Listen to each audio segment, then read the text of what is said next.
ബംഗ്ലാദേശുമായി അതിർത്തി പങ്കിടുന്ന നമ്മുടെ ഇന്ത്യൻ സംസ്ഥാന അതിർത്തികളെല്ലാം വളരെ കർശനമായ ജാഗ്രതാ നിർദ്ദേശം കേന്ദ്ര സർക്കാർ കൊടുത്തിരിക്കുകയാണ്. നമ്മൾ ഉദ്ദേശിക്കുമ്പോൾ അല്ല, കൂടുതൽ പ്രശ്നങ്ങളിലാണ് ഈ അതിർത്തി പ്രദേശങ്ങൾ വരുന്നത്.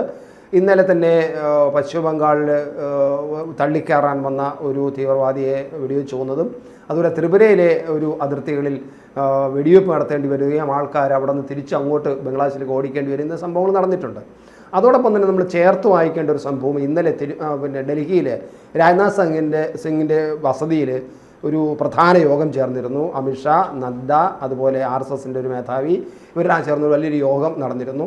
ഇതെല്ലാം കൂടെ ഒന്ന് കൂട്ടി വായിക്കുമ്പോൾ എന്താണ് നമ്മുടെ അതിർത്തിയിൽ 1971 ആണെന്ന് എനിക്ക് തോന്നുന്നു അല്ലേ, നമ്മുടെ ബംഗ്ലാദേശ് യുദ്ധം ഇന്ദിരാഗാന്ധിയുടെ കാലഘട്ടത്തിൽ, അന്ന് നമുക്ക് വൻതോതിൽ അഭയാർത്ഥികളെ നമുക്ക് നമ്മുടെ രാജ്യത്തേക്ക് ബംഗ്ലാദേശിൽ നിന്ന്, അന്നത്തെ ബംഗ്ലാദേശല്ല, അന്ന് മറ്റേ പാകിസ്ഥാൻ്റെ ഒരു ഭാഗമാണ്, ഇന്നത്തെ ബംഗ്ലാദേശ് ആ പ്രദേശത്ത് നിന്ന് കുറേ പേര് നമുക്ക് ഉൾക്കൊണ്ടേണ്ടി വരികയും അതിൻ്റെ ഒരു ബാധ്യത നമ്മുടെ ഗവൺമെൻറ് നമ്മുടെ രാജ്യം ഏറ്റെടുക്കേണ്ടി വന്നിട്ടുണ്ട്. എന്താണ് ആ അവസ്ഥയിലേക്കാണ് നമ്മൾ പോകുന്നത്?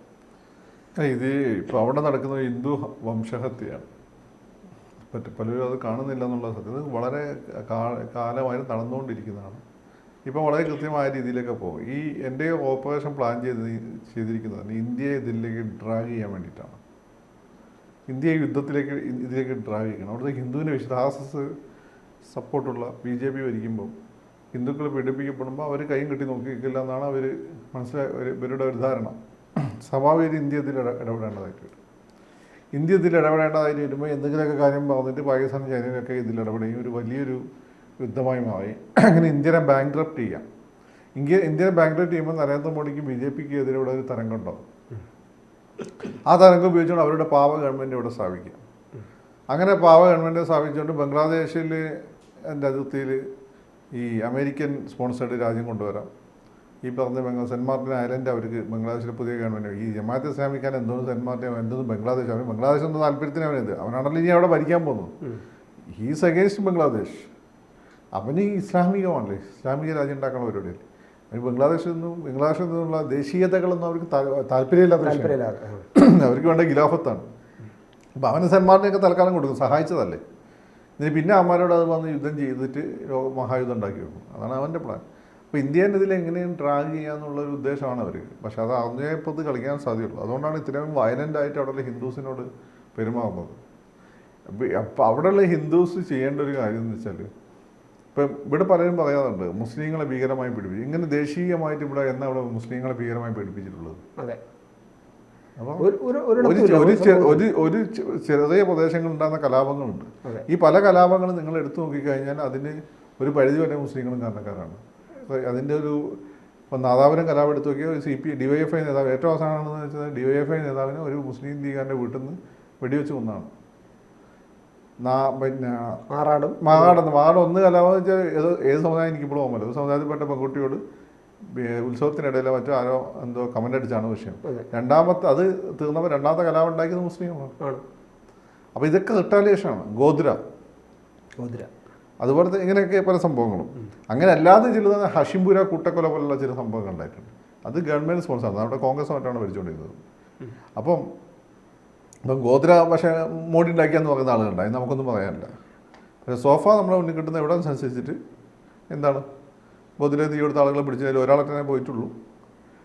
അപ്പോൾ അവിടെ പക്ഷേ അല്ലെങ്കിൽ പോലെ ഉണ്ട് സംബന്ധിച്ച് ഈ ഉത്തരേന്ത്യയിലെ മുസ്ലിംസിൻ്റെ പ്രശ്നം എന്ന് വെച്ചാൽ അവരിങ്ങനെ ഒരു ഭയങ്കര മിലിറ്റൻ്റ് ആയിട്ടുള്ളൊരു സ്വഭാവം ഉണ്ട് അവർക്ക്. അല്ല വെടിവെച്ച് കൊല്ലപ്പെടുന്ന ഗുണ്ടകളും മുസ്ലിങ്ങളാണല്ലോ അവിടെ. അതെ. ദാവൂദ് ഇബ്രാഹിം മുസ്ലിം അല്ലേ. അപ്പോൾ ഈ രീതിയിലാണ് ഇന്ത്യയിലൊരു സ്ഥിതി. പക്ഷെ അതുപോലെ അല്ല അവിടുത്തെ സ്ഥിതി ബംഗ്ലാദേശിൽ. അവിടെ ഹിന്ദുക്കൾ മാന്യമര്യാദയ്ക്ക് ജീവിക്കുന്ന ആളുകളാണ്. ആ ഹിന്ദുക്കളെയാണ് ഈ രീതി ഭീകരമായിട്ട് അവിടെ. എന്നിട്ട് ഈ പറയുന്ന കൊല്ലുന്നവന്മാർക്കൊക്കെ ഈ ഭീകരമായി കൊല്ലുന്നവന്മാർ ഇവിടെ ഭയങ്കര വെള്ളപൂശലാണ്. ഇവിടെ ചില ആളുകൾ മഹാമാരാണ്, മറ്റേതാണ്, മറിച്ചേതാണ് എന്നൊക്കെ പറഞ്ഞുകൊണ്ട് ഇന്ന് അവർ ഇടക്കാല മന്ത്രിസഭ 2 ഹിന്ദുക്കളുണ്ട്. അതെന്ത് പാകിസ്ഥാൻ രൂപീകരിച്ച സമയത്ത് ആ മന്ത്രിസഭ ഉണ്ടായി ഹിന്ദു ഇവിടുന്ന് ഇവിടെ ചില ദളിത് ബുദ്ധിജീവികളൊക്കെ ഉണ്ടല്ലോ. ഈ യുവമാരെ കൂടി എനിക്കില്ലാത്ത ഇസ്ലാമിക രാജ്യത്തിൻ്റെ എനിക്കില്ലാത്ത താല്പര്യമാണ് അവന്മാർ ഇതിൽ ആഹ്ലാദിക്കുന്ന ആളുകൾ. അവർക്ക് ഒരു പിന്നെ ജിന്നയുടെ ഫസ്റ്റ് മന്ത്രിസഭയിൽ ഒരു ഹിന്ദു ഉണ്ടായിരുന്നു. അയാൾ പിന്നെ രക്ഷയില്ലാതെ അവിടെ നിന്ന് ഓടിപ്പോന്നാണ്. ജിന്ന പോയതോടുകൂടി അയാളും പോയി. അതുപോലെ ഒരു മന്ത്രിസഭയിൽ ഈ കേക്കിൻ്റെ മുകളിൽ ചെറിയ വെക്കുന്ന പോലെ ആളുകളെ കാണിക്കാൻ വേണ്ടിയിട്ട് വെക്കും. അത് കഴിഞ്ഞിട്ട് എന്താ ചെയ്യുന്നത്?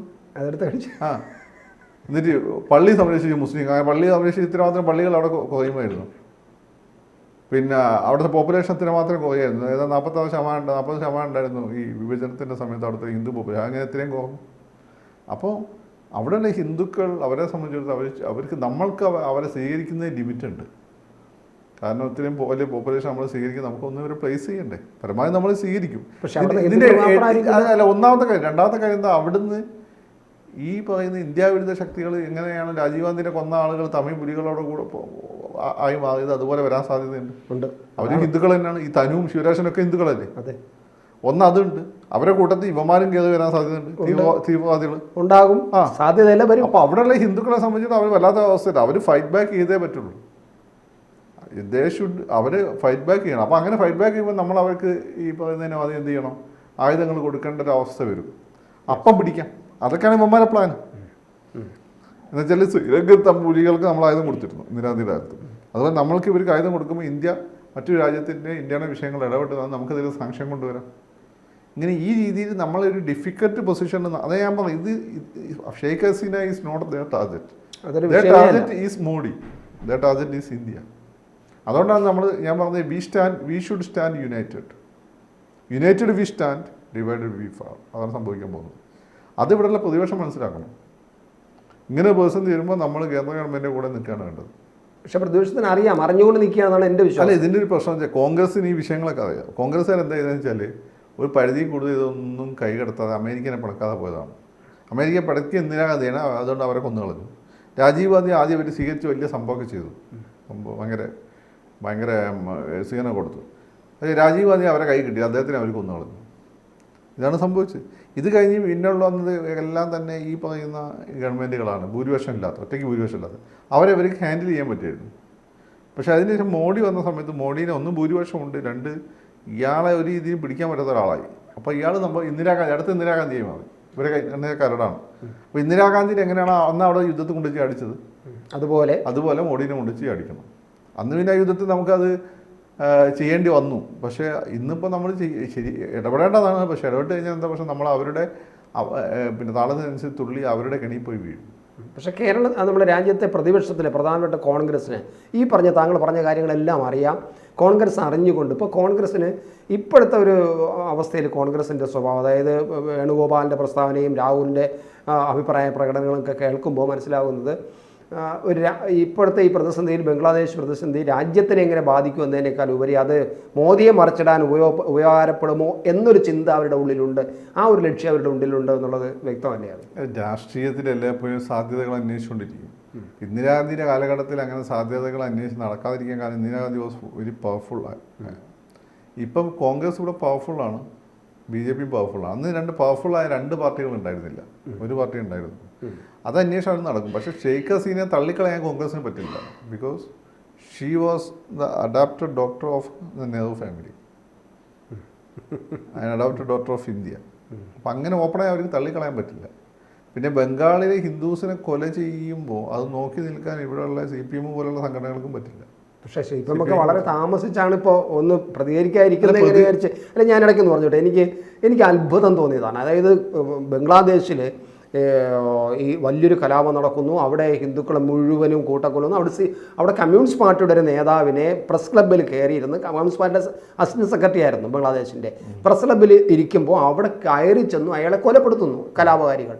നമ്മുടെ CPIക്കോ കമ്മ്യൂണിസ്റ്റുകാർക്കോ അതിന് യാതൊരു പ്രതിഷേധമില്ലായിരുന്നു. അന്ന് ആനി രാജ ഡൽഹിയിൽ ഹമാസ് വിഷയത്തിലാണ് സമരം ചെയ്തത്, അറസ്റ്റ് വരിച്ചത്. എന്നെ അത്ഭുതപ്പെടുത്തി. ഈ ബംഗ്ലാദേശിൽ ഒരു കമ്മ്യൂണിസ്റ്റ് നേതാവിനെ കൊന്നു, അവിടുത്തെ ന്യൂനപക്ഷങ്ങളെ മുഴുവനും വകവരുത്തിക്കൊണ്ടിരിക്കുന്നു. ഈ ദിവസം ഇതൊന്നും ഈ ആനി രാജയെ പോലുള്ള നേതാവ് കാണുന്നില്ല. അവർ നേരെ ഡൽഹിയിൽ വന്നിട്ട് ഹമാസിനെതിരായിട്ടും അനുകൂലമായിട്ടും ഇസ്രായേലിനെതിരായിട്ട് സമരം ചെയ്യുകയും അറസ്റ്റ് വരികയും ചെയ്തിരിക്കുന്നു. സത്യം പറഞ്ഞാൽ നമ്മൾ എന്ത് പറയാനെന്നുള്ളതാണ്. കണ്ണിന് രണ്ട് തരത്തിലുള്ള കാഴ്ച പ്രശ്നങ്ങൾ പൊതുവെ ഉണ്ടാവാറുണ്ട്. ഒന്ന് ദീർഘദൃഷ്ടി, എന്നാൽ ദീർഘദൃഷ്ടിയല്ല, ഈ പറയുന്ന long sightedness and short sightedness. ചിലത് അടുത്തുള്ളത് കാണില്ല, ചില ദൂരമുള്ളത് കാണും, ചില ദൂരമുള്ളത് കാണില്ല, ചിലത് അടുത്തുള്ളത്. അടുത്തുള്ള കാണില്ല. അപ്പൊ അതാണ് അതിന്റെ ഒരു കാര്യം. മൂക്കിന്റെ താഴെയുള്ളത് കണ്ടില്ല, ദൂരമുള്ളതാണ് കണ്ടത്. പക്ഷേ ഇതിന്റെ പ്രശ്നം ബംഗാളിലെ കമ്മ്യൂണിസ്റ്റ് പാർട്ടി നശിച്ചു നമ്മൾ പറയുമ്പോൾ പോലും അതിന് ശക്തമായ റൂട്ട്സ് ഒക്കെ ഇപ്പോഴും അവിടെ ഉണ്ട്. അനുകൂലമായ സാഹചര്യത്തിൽ അത് മുളച്ചു പൊങ്ങാം. പക്ഷെ ഇങ്ങനെയുള്ള നിലപാടെടുത്ത് ആ മുളച്ചു പൊങ്ങാത്ത എളുപ്പമായിരിക്കില്ല. ശരി, അപ്പോൾ നമുക്ക് ഇനി അപ്പോൾ എനിക്ക് തോന്നുന്നില്ല കമ്മ്യൂണിസ്റ്റ് CPI എനിക്കറിയില്ല.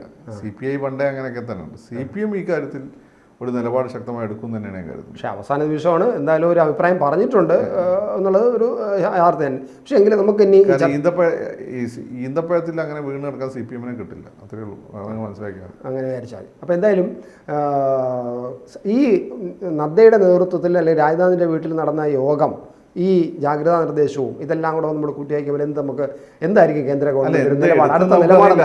നമ്മൾ ഒരു വളരെ ഡിഫിക്കൽട്ട് ആയിട്ടുള്ള പൊസിഷനിലാണ്. അപ്പോൾ അതിൽ ഇപ്പോൾ എന്ത് നിലപാടാണ് എടുത്തത്, കാരണം പരമാവധി നമ്മൾ റെജിസ്റ്റൈൻ ചെയ്തുകൊണ്ടായിരിക്കും പോവുക. നമ്മളെങ്ങനെ യുദ്ധത്തിൽ ചാടിക്കുക എന്നുള്ളതാണ് ഇവരുടെ ഉദ്ദേശം. കാരണം അവിടെ യുദ്ധം ഉണ്ടാകുകയും ഇവിടെ ഇന്ത്യണൽ അപ്പോൾ കൂടെ തന്നെ ജാതി സെൻസസും പൊക്കി വിടുന്നുണ്ട്.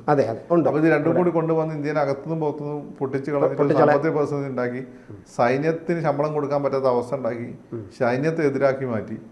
ഇതവർ ചെയ്യുന്നതാണ്, ഇവരുടെ പ്ലാനാണ് ഇതിങ്ങനെ. നമ്മൾ വളരെ സ്ഥിരമെന്ന് കരുതിയ പല രാജ്യങ്ങളും ഇവിടെ ഒന്നും അല്ലാതാക്കി കളഞ്ഞിട്ടുണ്ട്. ലിബിയ, ഇറാഖ്, പല രാജ്യങ്ങളെ ഇവർ ടാർഗറ്റ് വെച്ച് ഒന്നും അല്ലാതായി കളഞ്ഞിട്ടുണ്ട്. സോവിയറ്റ് റഷ്യനെ ഒന്നും ഇല്ലാതായി കളഞ്ഞിട്ടുണ്ട്. സോവിയറ്റ് റഷ്യ ഇന്റേണലി തകർത്താണ് എൽസിനെയൊക്കെ ഉപയോഗിച്ചുകൊണ്ട്. അപ്പോൾ ഇതേ ഗെയിമിൽ കളിക്കുക. പക്ഷെ RSS നല്ല ഉൾക്കാഴ്ച ഉള്ളതുകൊണ്ട് അത് അത്ര എളുപ്പമായിരിക്കില്ല.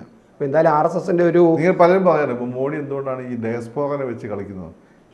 ഈ രാജ്യങ്ങളെല്ലാം തന്നെ നമ്മുടെ രാജ്യത്തിനെതിരെ കളിക്കുമ്പോൾ അവരെ രാജ്യത്ത് അവരെ സമ്മർദ്ദം ചെലുത്താൻ ശക്തമായ ഡയസ്പോറ ഉണ്ടെങ്കിൽ സാധിക്കും. ഇതാണ് ഇസ്രായേലിൻ്റെ പ്രസക്തി. ജൂതന്മാരെ വെച്ചുകൊണ്ട് അവർ കളിക്കുന്നത്. ചൈന ചെയ്യുന്നുണ്ട്, ചൈന ഡയസ്പോറ നന്നായിട്ട് നോക്കുന്നുണ്ട്. അപ്പോൾ അത് തന്നെയാണ് മോഡി ചെയ്യുന്നത് ഇപ്പോൾ. ഓക്കെ. എന്തായാലും RSS ഉള്ളത് കൊണ്ട് കുറച്ചൊരു രാജ്യത്ത് ഈ പറയും പോലെ വലിയ പ്രശ്നങ്ങൾ ഉണ്ടാവില്ലെന്ന് വിശ്വസിക്കുക. ഇപ്പോൾ പാലക്കാട്ട്, നമ്മുടെ കേരളത്തിലെ പാലക്കാട്ട് ഈ മാസം RSSന്റെ ഒരു പ്രധാനപ്പെട്ട ബൈഠക്ക് ചേരുന്നുണ്ട്. പ്രധാന നേതാക്കന്മാരെ ഉൾപ്പെടുത്തിക്കൊണ്ട് സ്വാഭാവികമായിട്ടും ഇത്തരം കാര്യങ്ങളൊക്കെ ചർച്ചയാവും, ഒരു തീരുമാനമാകുമെന്ന് തന്നെയാണ് നമുക്ക് പ്രതീക്ഷിക്കുക.